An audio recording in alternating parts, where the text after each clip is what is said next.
Donc maintenant on va s'attaquer à la dernière série sur les filtres. Je vais prendre le filtre mini que je vais mettre sur un groupe de drums, ce qui me permettra de vous expliquer toutes les subtilités de cet excellent filtre.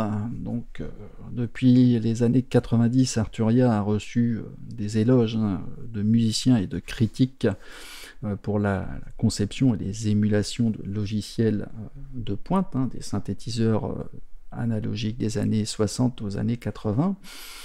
Et ici, le filter mini d'Arturia est le résultat d'une analyse profonde de chaque aspect du filtre de monsieur Robert Moog, ou Moog, moi j'aime bien dire Moog, et de ses circuits électriques. Donc ce filtre est brillant de simplicité, tout en contenant en fait un défaut de conception, entraînant donc une distorsion particulière qui donne justement au filtre un son unique, apprécié des artistes du monde entier. Donc le plugin est une copie fidèle de l'original, avec les filtres, les contrôles de fréquence de coupure, la résonance, les modulations de LFO et le séquenceur, ainsi qu'un suiveur d'enveloppe, l'enveloppe follower. Je vous propose de faire des petits tests sur une division rythmique ici de 4 temps, et on va tester les petits presets, histoire que vous sachiez à quoi ça correspond et ce que ça peut faire.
Ok, donc on a balayé tous les presets, maintenant on se remet avec un preset par défaut.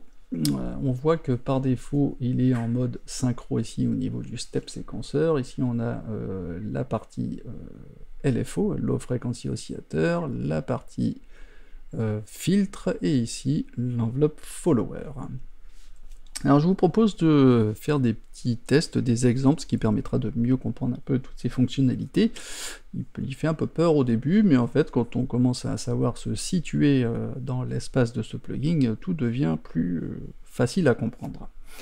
Alors, donc on va commencer ici donc avec le preset par défaut. On voit que sur le step séquenceur, on est synchronisé ici, comme ceci, au tempo de notre séquenceur. Donc vous voyez qu'on a des divisions rythmiques au niveau du rate de la vitesse, plus je vais avancer, plus ça va aller vite, etc. Et s'il est désynchronisé, on a des valeurs en Hertz. Ok, donc je reste synchronisé, ça permet de bien se caler sur les valeurs rythmiques. Et ce qu'on va faire, c'est qu'on va réduire ici le nombre de pas, qui est de 8, je vais le réduire ici à 2, et on va essayer de faire de créer un effet on-off, justement ce qui permettra de comprendre comment utiliser les boutons. Donc je vais ajuster ici le bouton cutoff, ici mode du séquenceur sur plus 10 directement, donc à fond, ce qui correspond au dosage de modulation ici du cutoff, hein, du filtre de cutoff, du filtre de coupure. Alors vous voyez que quand je clique ici, hein, là si je suis sur une valeur négative, vous voyez en fait une amplitude orange, hein, qui va montrer en fait l'amplitude de la modulation qui est exercée en fait sur le cutoff. Ok, donc moi je mets volontairement à plus 10, vous comprendrez après pourquoi. Et on va régler le deuxième pas ici sur une valeur à moins 1. Vous voyez, on a plus 1, 0 ou moins 1. Et je vais faire lecture. Vous voyez que là, on entend, et là, on n'entend rien. Alors, qu'est-ce qui s'est passé? Ben, c'est tout simplement, c'est que le cutoff, un mode ici, il détermine l'intensité de la modulation. Donc ici, je l'ai mis à 10, c'est-à-dire au maximum. Ici, le cutoff frequency est quasiment à son maximum aussi.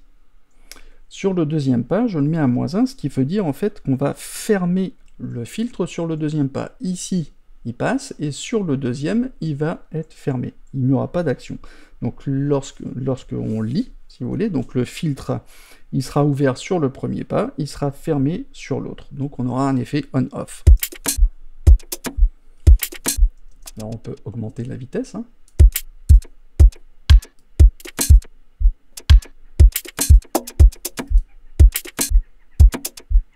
Ok, vous aurez compris le principe. Donc si jamais on augmente ici le nombre de pas, si on passe à 4, hein, si on met à moins 1, voilà, on va laisser à moins 1 celui-ci, eh bien, je peux mettre à moins 1 ici, et ici à plus, laisser à 0. Vous voyez, on peut changer vraiment les divisions rythmiques, et sur les divisions rythmiques, affecter en fait une modulation sur un paramètre. Donc on peut augmenter la vitesse du rate.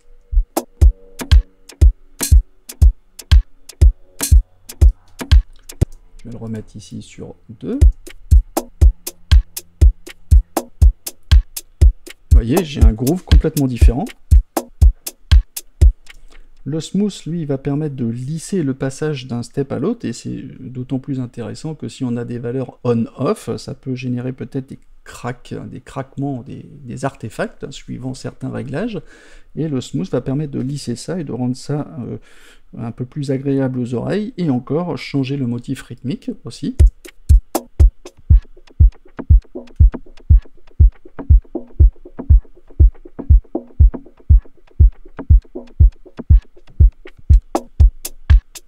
Vous voyez, c'est rien qu'avec 3 boutons, c'est très très puissant comme effet.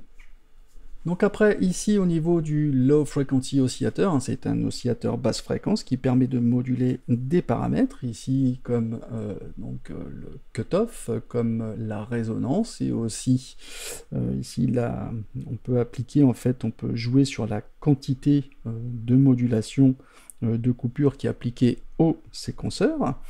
Donc on va reprendre un preset ici par défaut. Il est donc en synchronisation, hein, ici si on voit la vitesse, on est synchronisé soit en Hertz, hein, pareil, soit synchronisé sur les valeurs rythmiques du séquenceur. On choisit en fait notre forme d'onde, sinusoïdale par exemple, et ce qu'on va faire, c'est qu'on va moduler le cutoff, hein, le cutoff mode. Vous voyez que quand je bouge, c'est pareil, je vois qu'il y a une action, hein, dessus, ok, sur l'amplitude, donc c'est très visuel.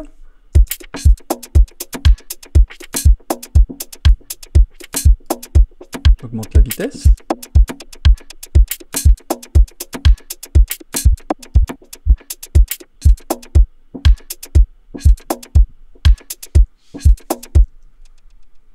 Donc plus on ira vers le moins 10, plus l'effet sera accentué.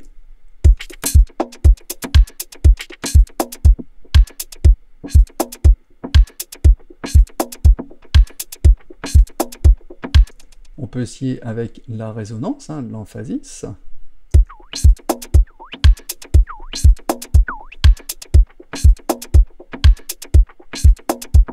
On peut la régler ici.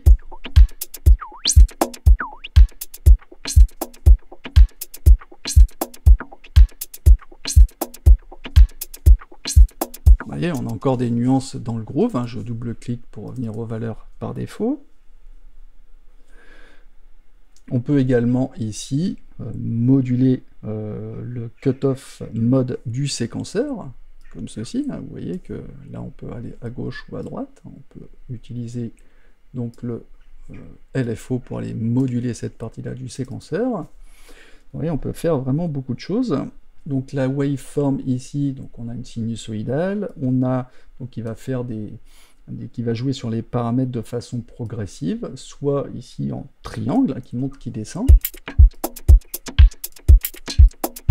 en saut, en carré, ça fait un effet on-off,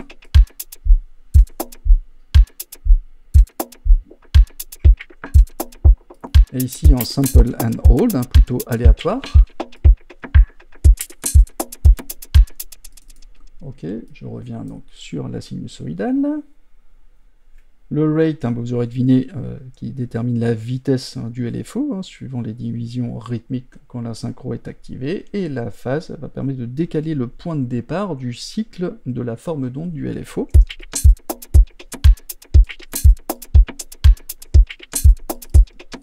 Ok. Au niveau du low pass filter, alors donc c'est la section en fait la plus importante de la synthèse, on va dire, soustractive, hein, ce qui consiste à retirer, voire augmenter aussi certaines fréquences, hein. Ce filtre passe-bas se concentre en fait sur les harmoniques autour de la fréquence de coupure. Donc quand le module, quand on module en fait la fréquence de coupure, on va faire varier en fait le timbre du son dans le temps. Donc le plugin imite parfaitement les défauts de conception du filtre d'origine, donc avec une résonance qui n'est pas constante dans les fréquences basses, donc du coup la résonance disparaît, du coup, quand on filtre en fait un son avec beaucoup de basses, et justement ces fréquences seront juteuses et corsées en même temps, et c'est ce qui a rendu en fait célèbre le filtre en échelle. L'autre caractéristique de ce filtre mini est qu'il est stéréo. On a également ici donc un bouton drive qui permet de gérer le niveau d'entrée et de surcharger le circuit de filtre pour créer de la distorsion harmonique. Pour préserver notamment le rapport signal-bruit, il faudra bien évidemment gérer le niveau en sortie en même temps. Je remets par défaut.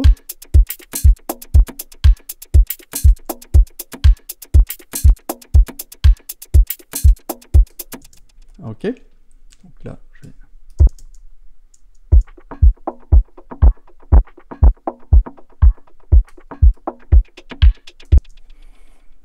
Ok, on a le cutoff frequency, donc détermine le point de coupure du filtre, hein. Lorsqu'il est au minimum, ici à gauche, le point de coupure est d'environ 30 Hz, on dit qu'il est fermé, et on arrivera à plus 15 kHz dans le sens opposé, on dirait que le filtre est ouvert.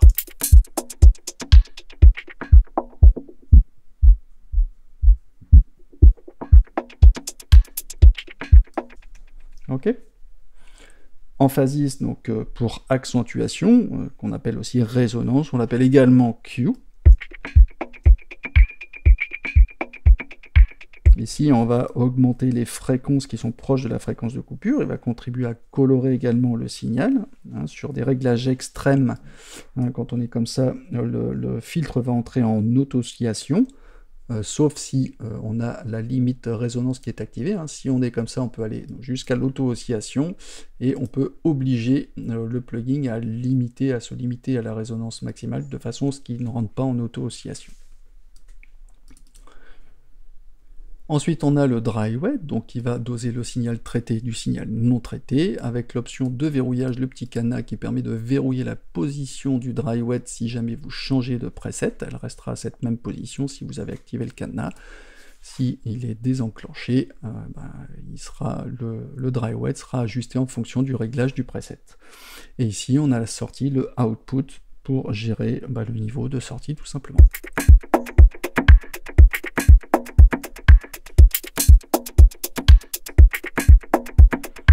Vous voyez, on a vraiment une grande incidence sur le son.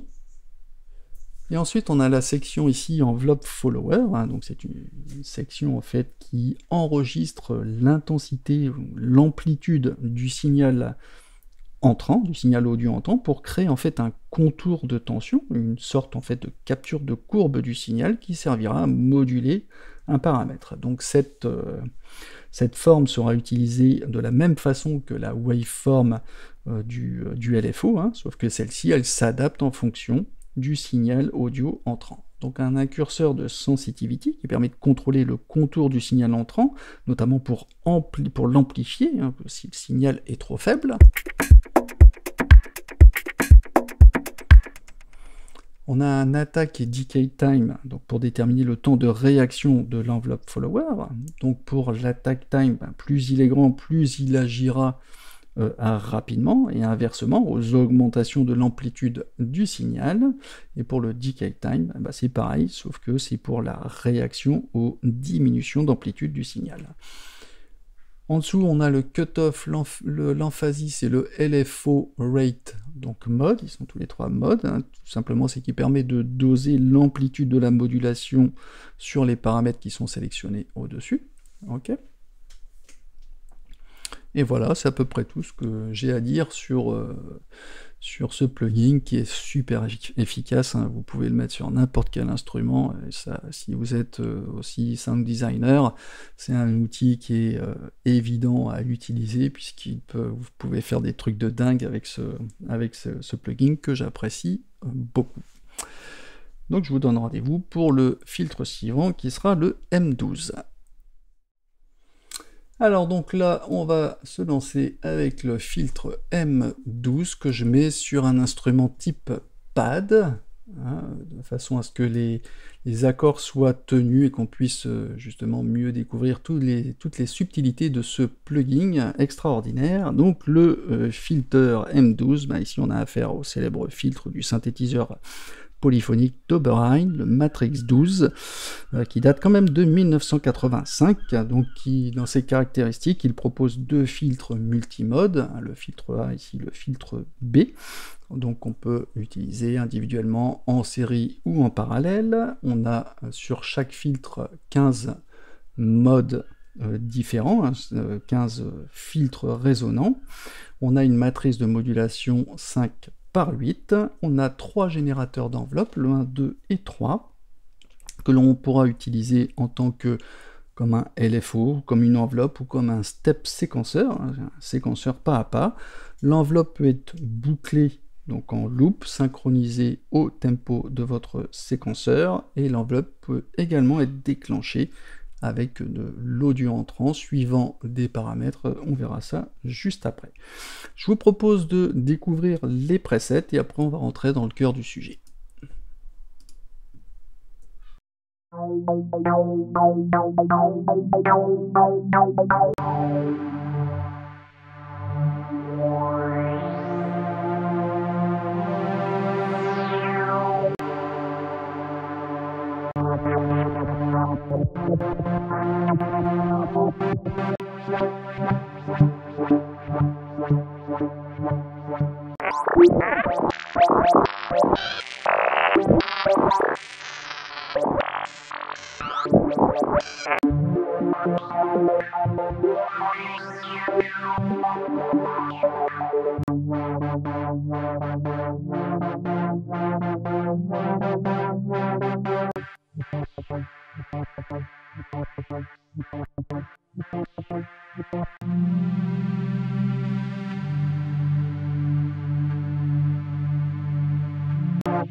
Ok, donc on va repartir sur un preset par défaut. Donc ici, hein, comme vous le voyez, on a les sections avec les filtres. Ici, le master cutoff avec donc le routage, hein, où on peut activer que le filtre A, que le filtre B, ou mettre le A qui va dans le B en série, et le A et le B sur des chemins séparés. Ok ?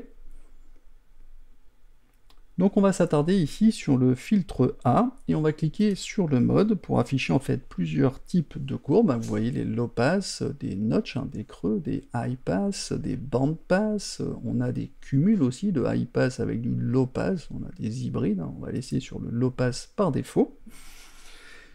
Et ici, on va gérer le cutoff, c'est-à-dire la fréquence de coupure.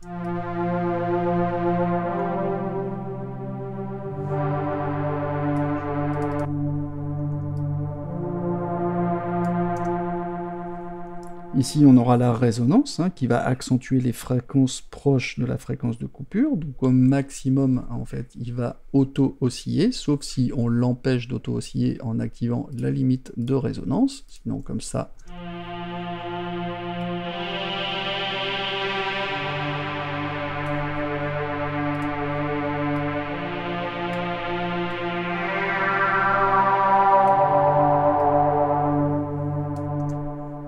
Ok, on a un bouton donc panoramique, hein, pour faire aller le signal vers la gauche ou vers la droite ou au centre.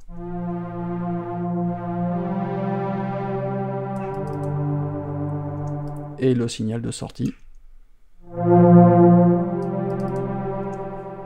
Et on retrouve les mêmes éléments sur le filtre B. Ici, on a la partie output, hein, qui va gérer le niveau global de sortie, avec un master cutoff qui va modifier les fréquences de coupure des deux filtres en même temps. Donc il est bipolaire, à moins 100, plus 100 ou à 0. 0, c'est-à-dire qu'il n'y a pas d'effet sur les filtres. Hein.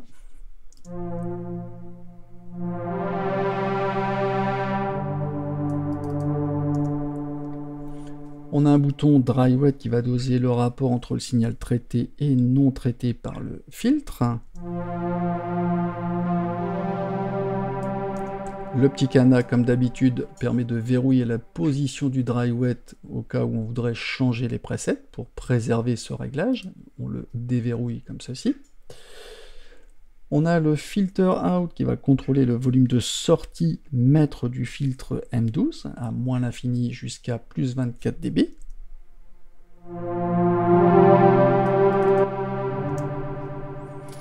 Et enfin, on a le routing, comme je vous l'ai montré, où on va utiliser le filtre A uniquement, le filtre B uniquement, le A qui va dans le B, et le A et le B séparés, en parallèle.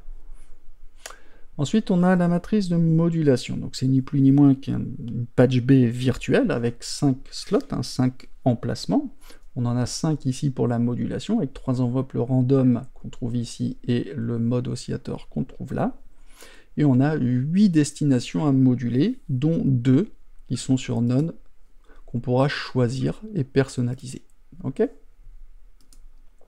Et on peut utiliser, donc l'avantage c'est qu'on peut utiliser plusieurs sources de modulation pour moduler un seul et même paramètre, une seule et même destination. Donc il suffit de cliquer sur la cellule du slot et de doser l'intensité qui va juste de +1 au maximum jusqu'à -1 puisqu'on a des valeurs bipolaires. On double-clique pour désaffecter ou supprimer en fait l'assignation. Mais pour utiliser la matrice de modulation, il faut bien savoir comment fonctionnent ici les modulateurs. Donc on a déjà 3 générateurs d'enveloppes. Hein. Donc le but ici, c'est qu'on peut dessiner, vous voyez, des courbes, ou sélectionner une forme bien précise. Blank permet de réinitialiser la forme, hein, comme ceci par exemple. Ou step séquenceur, vous voyez.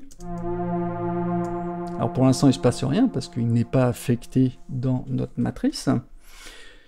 Donc au niveau de la gestion hein, de tous ces boutons, on a ici à droite de la courbe des indicateurs qui nous permettent ici avec les points d'afficher le nombre de points qui sont utilisés. Là j'en ai 6, ou sinon quand on se positionne, il va nous montrer, là je suis sur le 3e point, sur le 2e point, là je suis sur le 6e.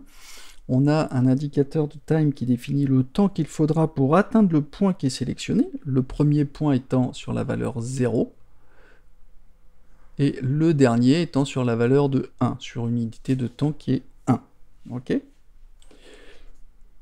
Level, ici, il va permettre de monter ou descendre un point. Par exemple, hein, si je sélectionne celui-ci, je peux le monter ou le descendre.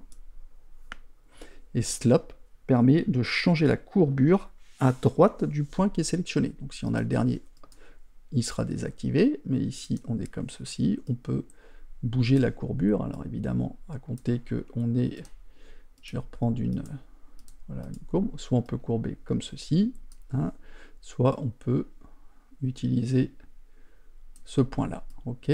On peut aller bouger également les points. Ok, on peut faire ça librement également. On peut zoomer quand on va dans la partie ici de la timeline en clic souris gauche et monter ou descendre. Si on a besoin de régler une valeur bien précise, on peut utiliser la touche CTRL et avoir des incréments bien plus précis. Ok, pareil pour le level, on appuie sur CTRL et on peut avoir des éléments plus précis. On clique droit sur un point pour le faire disparaître.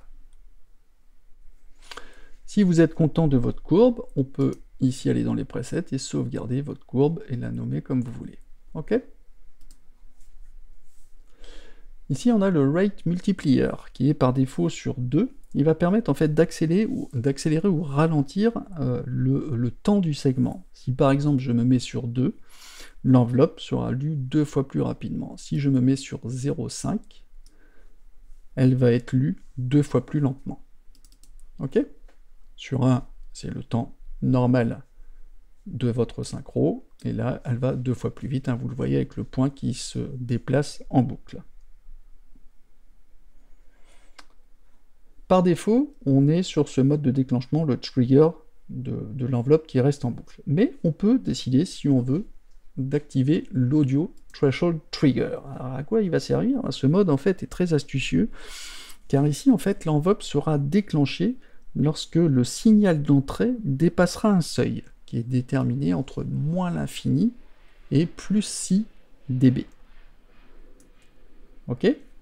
Et le return ici, il va déterminer le seuil de redéclenchement de l'enveloppe. Ça veut dire quoi? Ça veut dire que tant que le signal d'entrée ne sera pas descendu en dessous d'un seuil qu'on aura déterminé sur le return, l'enveloppe ne sera pas redéclenchée. S'il redescend en dessous de la valeur que j'ai indiquée, l'enveloppe sera redéclenchée. Donc on a vraiment un contrôle bien particulier, et je trouve que c'est une fonctionnalité qui est très astucieuse pour boucler vos enveloppes. Donc soit il est désenclenché, il tourne en boucle, comme un LFO, soit on peut lui dire de déclencher, comme je viens de vous l'expliquer. Ok ? Au niveau ici des sources, on a random comme source de modulation. Random, ça veut dire générer des valeurs aléatoires. Donc on a un rate qui va contrôler ici le nombre, la durée des événements aléatoires, qu'on peut activer donc ici en Hertz ou activer ici en division rythmique. On a ici le mode os, donc c'est un oscillateur de modulation qui n'est pas relié à la sortie audio. Il peut être utilisé comme un LFO pour moduler des destinations. C'est exactement le même principe qu'un LFO. Donc avec le rate qu'on peut... Alors ici, il n'est pas synchronisable. On utilise uniquement des valeurs en Hertz. Et on peut choisir ici la forme d'onde directement comme on le souhaite. Okay. On va prendre un petit exemple pour illustrer tout ça. Donc, hop, je vais repartir sur un preset par défaut. On va activer le filtre A uniquement. On va mettre le cutoff au maximum. Et l'idée ici est d'utiliser l'enveloppe ici pour moduler le cutoff du filtre A. Donc, on va prendre ici, je sais pas, une enveloppe comme ça. Et dans la matrice, qu'est-ce que je vais dire? Je vais utiliser l'enveloppe 1, sur laquelle je viens de faire mon dessin, ou prendre un preset, et je vais l'utiliser sur le cutoff, c'est-à-dire le filtre du cutoff A. Et quand je joue, cette courbe-là va moduler mon cutoff sur une intensité maximale de 1. Je peux utiliser également l'enveloppe 1 pour aller moduler un paramètre que je n'ai pas ici, mais que je peux aller chercher par exemple sur le filtre A, la panoramique, et pareil. Et j'ai un effet gauche-droite dans les oreilles.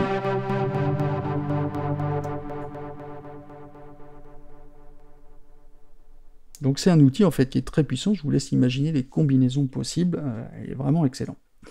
On va prendre un deuxième exemple. Alors, imaginons, là, je veux créer un effet du style bit crusher, de réduction du nombre de bits. Donc, je vais prendre dans ma matrice le mode oscillator, que je vais affecter au filtre cutoff A. Pareil, je vais le mettre à +1 pour avoir un maximum d'amplitude.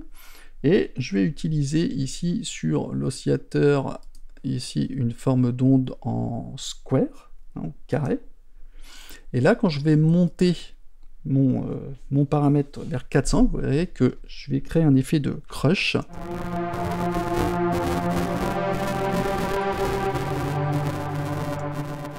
Et inversement, je peux descendre des valeurs jusqu'à 10 Hz pour faire un effet de stutter.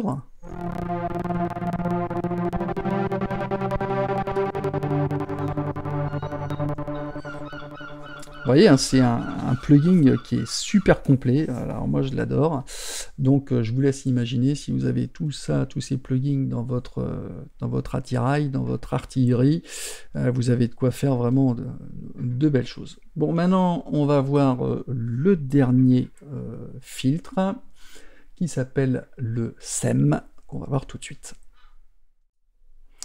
Donc maintenant, on va s'attaquer au filtre SEM que je vais mettre sur une piste de basse.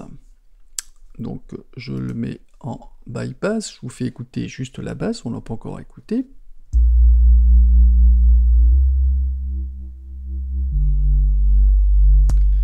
Toute simple, je réactive mon filtre. Alors, qu'est-ce que le filtre SEM? Alors déjà, SEM, c'est l'abréviation de Synthesizer Expansion Module, qui est développé par Oberheim. Donc ce plugin est une émulation de filtre SEM original, très différent des filtres Moog, Harp ou Prophet.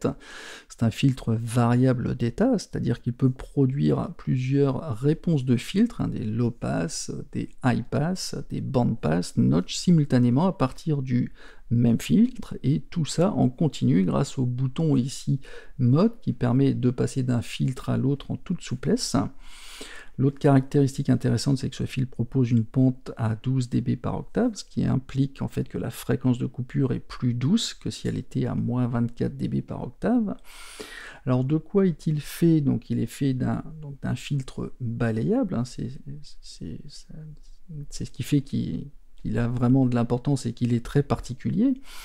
On a aussi des modulateurs, donc des enveloppes, des LFO, un gate séquenceur, un séquenceur donc à 16 pas pour moduler justement l'enveloppe et le LFO en même temps, si on veut.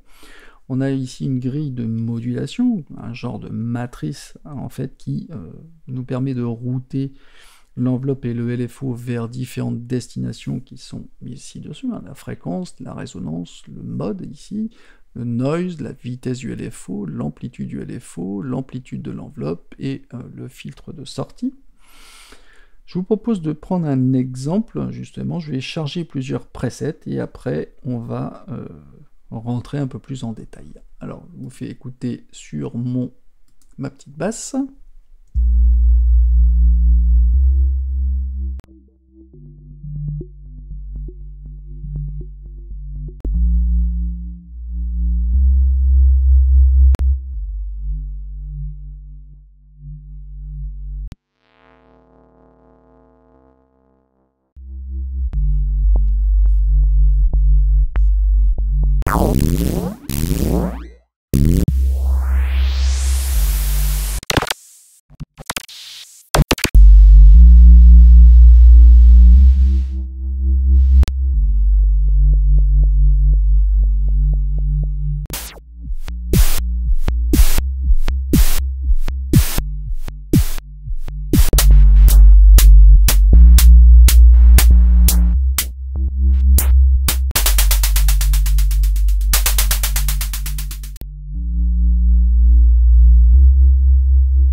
Ok, donc je vais reprendre un template par défaut.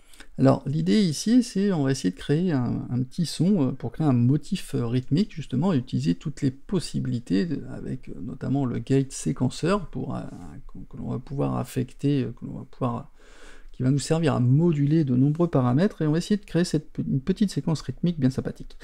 Alors, ce qu'on fait, c'est que sur le paramètre par défaut, on a un interrupteur, donc on vérifie que l'interrupteur du gate séquenceur soit bien sur on. La fréquence de coupure ici est quasiment à son maximum. Et le mode de filtre ici, on est en low pass. Ok, donc on va ici mettre l'input gain, c'est-à-dire à moins 80, c'est-à-dire on va pas l'entendre et on va générer du bruit. Ok, à moins 20 par exemple dB, par exemple, toc. Donc, si je fais play, on entend que du bruit sur une boucle. Ok. Donc ce qu'on va faire, c'est si jamais vous avez besoin de faire des réglages un peu plus fins, vous pouvez faire un contrôle, faire la touche cliquer et contrôle pour avoir des réglages un peu plus fins si vous voulez des valeurs précises. Ok. Donc ici, quand on fait le play, on n'entend que du bruit blanc, car l'input gain ici est à 0, donc on n'entend pas le son qui rentre. On va mettre le filtre ici sur bandpass directement, et quand on va faire lecture, ça va réduire la plage de fréquence audible, c'est un peu plus subtil. Ok. On va réduire ici la fréquence de coupure à 100 vers 160 Hz. Donc là, c'est un petit peu plus chaud. On va mettre le dry wet ici, hein, il est par défaut à 100% pour n'avoir que l'effet, parce que ici, si je mets le signal non traité, hein, on a le son de notre instrument, et ici, j'aurai que l'effet, c'est-à-dire mon effet traité, bah, il y a 0 gain, donc on n'aura que du bruit. Ok. Maintenant, on va essayer de moduler le filtre avec le séquenceur, et pour ça, on va créer une petite rythmique dans la rangée ici enveloppe. En activant les LED, on va mettre le 1, le 3, le 4, le 5, le 7, le 8, le 10, le 12, le 14 et le 16. Donc ici, on vérifie bien qu'on est en synchronisation avec notre séquenceur audio numérique, et on est à un 16e pour la vitesse, donc le séquenceur avancera d'un pas, c'est-à-dire d'un step, toutes les doubles croches. Pour l'instant, ça fait rien, parce que on n'a pas affecté l'enveloppe. Et pour ça, justement, on va prendre l'enveloppe et l'assigner à quoi?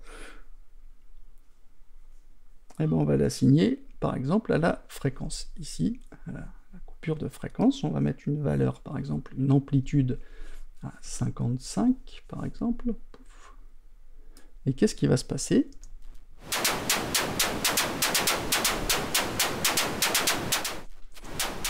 C'est-à-dire que notre effet, il est séquencé, on a une amplitude, l'enveloppe va jouer sur, donc va moduler la fréquence avec la rythmique du gate qu'on a dessiné ici. Ok? On peut l'appliquer également aussi pour moduler le noise. On va le mettre sur, je sais pas, 45 par exemple. On va apporter de la nuance dans le rythme. Hein, on commence à entendre en fait le rythme qui se construit en fonction des steps, hein, des pas qui sont indiqués dans le gate séquenceur. Pour donner du mouvement, on va jouer avec le LFO pour moduler l'amplitude de l'enveloppe. Pour ça, on va choisir la forme d'onde ici sur le Sample and Hold, hein, qui n'est pas d'ailleurs une forme d'onde, mais ça c'est un autre sujet. Il est en mode synchro on, à une vitesse ici de, on va mettre un 16e, comme ceci. Et dans la grille de modulation, je vais affecter mon LFO, par exemple, à l'amplitude de l'enveloppe. Ok, à l'enveloppe d'amplitude. On va mettre, je sais pas, sur 25 par exemple.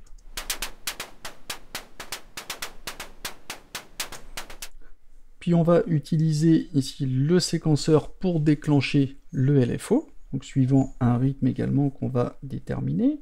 On va dire par exemple 2, 4, 6,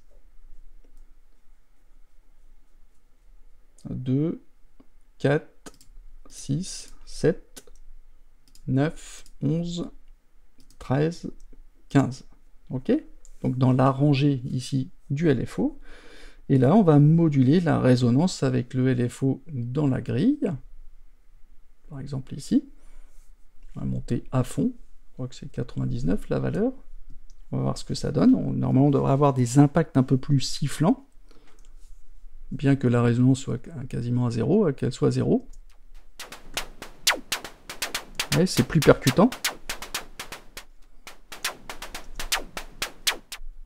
On va essayer d'apporter encore un côté plus percussif à la séquence, et pour ça, on va diminuer ici le decay de l'enveloppe, ici à 0,60 par exemple. Hein, si le signal de sortie n'est pas assez puissant, on peut augmenter le filtre out.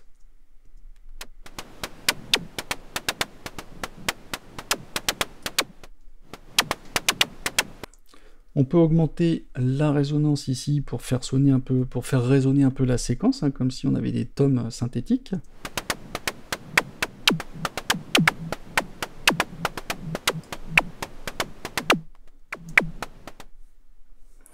On peut jouer avec le mode de balayage et ici aller sur le low pass. Ça va faire résonner un peu comme les tomes.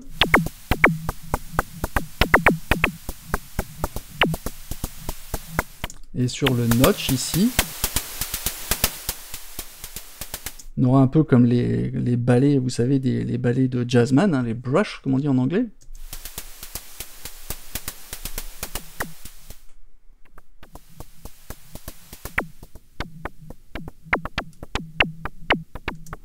Ok, vous aurez compris le principe. Maintenant, on peut introduire progressivement le son de l'instrument en montant le input gain vers la droite, qui viendra se mélanger à notre rythmique.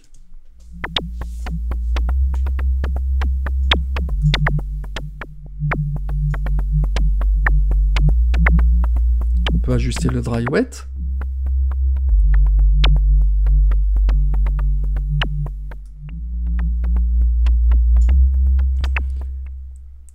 Si on veut, on peut activer ici le soft clip, le mettre sur on pour ajouter de la distorsion subtile analogique, si on le souhaite. On peut tester d'ailleurs différentes formes d'ondes du LFO pour obtenir on va dire des nuances dans le motif rythmique, voire aussi sur l'enveloppe.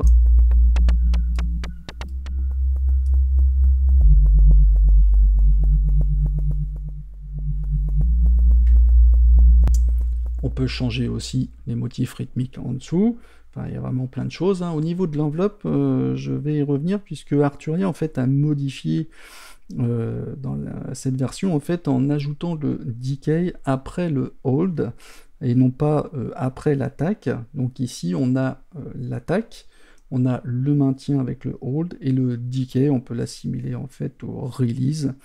Si c'est pas familier pour vous, je vous invite à consulter mon tuto sur qu'est-ce qu'une enveloppe, et vous saurez tout sur le sujet. Le LFO ici, j'ai pas parlé du smooth, c'est assez intéressant parce que cette fonctionnalité vous permet d'adoucir les transitions entre les valeurs, surtout si la vitesse est rapide et que vous avez un gate séquenceur qui est abrupt. Le smooth va permettre de lisser votre son pour éviter peut-être des cracks disgracieux, des artefacts, ça peut être intéressant. Et pour finir, on a ici le noise streak. Vous avez deux positions, qui est en mid-start ou en threshold. Alors qu'est-ce que ça veut dire? C'est ici en fait que s'effectue la sélection du type de déclenchement à utiliser par la source de bruit du filtre SEM. Donc ici sur MIDI Start, quand il est activé, il sera activé en fait à chaque fois que le séquenceur ou votre DAW se met en route, dès qu'il démarre. Et ici, quand il est en position threshold, c'est-à-dire le seuil, si par exemple vous jouez en live, et la source de bruit peut être déclenchée par l'audio entrant. Ok? Voilà, ça en est tout pour le filtre SEM. Et on va passer à la conclusion. Donc en conclusion, c'est sûr que ce pack il n'est pas donné, mais c'est comme tout, quand on veut de la qualité, on met le prix. Si vous êtes attaché aux sonorités des vieilles machines analogiques, c'est sûr que ce sera une évidence d'acheter ce pack, et en plus la force d'Arturia c'est de proposer des fonctionnalités avancées qu'on ne trouve pas forcément sur les machines d'origine, et qui sont tout à fait adaptées aux attentes des musiques actuelles et des façons de travailler. Vous avez aussi à disposition des tutos intégrés dans le plugin pour vous donner des exemples d'utilisation. Les presets sont très explicites, adaptés à telle ou telle utilisation. Et ce que je retiens au final, c'est la qualité audio. Dieu sait que j'en ai utilisé des plugins, c'est pas les tutos qui manquent sur ma chaîne, mais là on est dans du haut niveau, on est vraiment dans la qualité sonore. Encore une fois aussi, je tenais également à féliciter les éditeurs et les créateurs de manuels, des docs, car leurs explications en fait sont limpides. On comprend tout de suite comment utiliser les effets sans pour autant être un utilisateur expérimenté. Une petite idée par contre que je souhaiterais soumettre à l'équipe d'Arturia, qui consistera à créer en fait un genre de conteneur de plusieurs chaînes d'effets. Ça pourrait être une bonne idée, une sorte d'analog lab mais version effet, qui pourrait proposer des presets avec des chaînes de traitement d'effets spécifiques adaptées à telle ou telle situation. Je pense que ça pourrait compléter la formule d'effets collection, voire même de proposer un genre de FX Lab limité dans les possibilités d'édition, mais qui fournit des presets avec des chaînes donc, de traitement intégrées, donc à voir si ça peut aider. Sur ce, merci de m'avoir écouté, n'hésitez pas à me laisser des messages dans la description de la vidéo si besoin, abonnez-vous si vous souhaitez être avisé des prochaines vidéos que je poste, un petit like c'est toujours sympa pour le référencement, seulement si vous avez aimé, bien évidemment. Prenez bien soin de vous, de vos proches et de vos anciens, et je vous dis à très bientôt pour de nouvelles vidéos. Ciao ciao!